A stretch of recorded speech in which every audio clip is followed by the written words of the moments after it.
ಆತ್ಮೀಯ ಯಾಚ್ 16 ನ್ಯೂಸ್ ಅರ್ಥಾತ್ ಸೀತಾರಾಮಗೆ ಸ್ವಾಗತ. ನಾನು ನಿಮ್ಮವ MI ಅಥವಾ ಮಲ್ಲಪ್ಪ ಜೋತಾವರ್.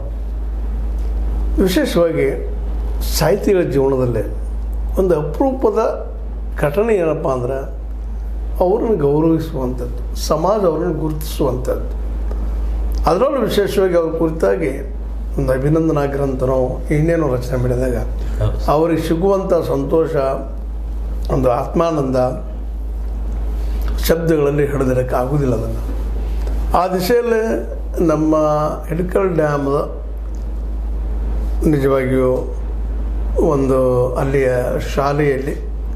ಶಾಲೆಗಳಲ್ಲಿ ತಮ್ಮ ಸೇವೆಯನ್ನು ಸಲ್ಲಿಸಿ ರಿಟೈರ್ ಆಗಿರುವಂಥ 82 ವರ್ಷಗಳ ಹಿರಿಯ ಸಾಹಿತ್ಯ ಶರಣ ಶ್ರೀ SM ಶಿರೂರು ಗುರುಗಳಿಗೆ ಅವರು ಸನ್ಮಾನ ಸಮಾರಂಭ ಮಾಡಿದರು.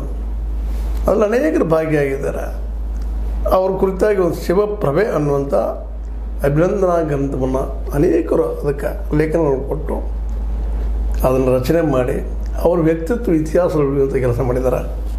ಅಂಥ ಒಂದು ಸಂದರ್ಭದಲ್ಲಿ, ಆ ಒಂದು ಅಭಿನಂದನಾ ಸಂದರ್ಭದಲ್ಲಿ ನಮ್ಮವರೇ ಆದಂಥ ನಮ್ಮ ಈಶ್ವರ ಬೆಟಗೇರಿ ಅವರು ಹೋಗಿ ಅಲ್ಲಿ ನಡೆದಂಥ ಕಾರ್ಯಕ್ರಮದ ಬಗ್ಗೆ ಸವಿವರವಾದ ವಿವರಣೆಯನ್ನು ನಿಮಗೆ ಮುಂದಿಡ್ತಾ ಇದ್ದಾರೆ.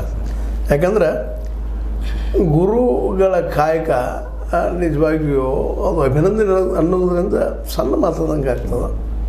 ಆದರೆ ಅವರಿಗೆ ಒಂದು ರೀತಿ ನಾವು ಏನಪ್ಪ ಅಂದ್ರೆ ಜೀವನದ ಕೊನೆಯ ಕಾಲದಲ್ಲಿ ನಾವು ನಿಮ್ಮನ್ನು ಗುರುತಿಸಿದ್ವಪ್ಪ, ನಿಮ್ಮಿಂದ ಸಮಾಜ ಮತ್ತು ಬೆಳೆದು ಮುಂದೆ ಹೋಗ್ತಾ ಇದೆ ಅನ್ನುವಂಥ ಒಂದು ಏನಪ್ಪ ಅಂದ್ರೆ ಅವರಿಗೆ ನಾವು ಸಲ್ಲಿಸುವಂಥ ಒಂದು ಏನು ಅಭಿನಂದನೆ ಇದೆಯಲ್ಲ, ಅದು ಅವರಿಗೆ ಮೋಸ್ಟ್ಲಿ ಅತಿ ದೊಡ್ಡ ಒಂದು ಗೌರವವನ್ನು ನಾನು ತಿಳ್ಕೊಂಡಿದ್ದೀನಿ. ಆ ದಿಶೆಯಲ್ಲಿ ಏನು ನಡೀತು ಆ ಸಮಾರಂಭದಲ್ಲಿ, ಅಭಿನಂದನಾ ಗ್ರಂಥ ಸಮಾರಂಭದಲ್ಲಿ ಅನ್ನೋದನ್ನು ನಮ್ಮ ಬೆಟಗೇರಿಯವರು ಹೇಳ್ತಾ ಇದ್ದಾರೆ. ದಯವಿಟ್ಟು ಕೇಳಿ. ಸರ್ವರಿಗೂ ಶರಣಾರ್ಥಿ ಸರ್.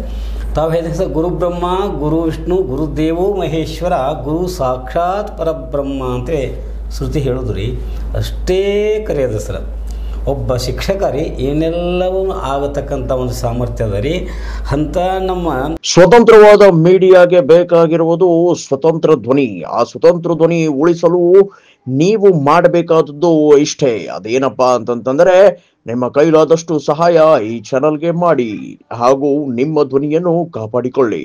ಸಹೃದಯರ ಅಂತ ಹಿರಿಯ ಸಾಹಿತಿ ಶರಣ ಶ್ರೀ SM ಶಿರೂರು ಗುರುಗಳ ಒಂದು ಇದು ಶಿವಪ್ರಭೆ ಅನ್ನುವಂಥ ಅಭಿನಂದನಾ ಗ್ರಂಥ ನಿನ್ನೆ ಹಿಡಕಲ್ ಡ್ಯಾಮ್ನ ಒಂದು ಶಿವಾಲಯದಲ್ಲಿ ಎಲ್ಲ ಒಂದು ಗುರು ಹಿರಿಯರು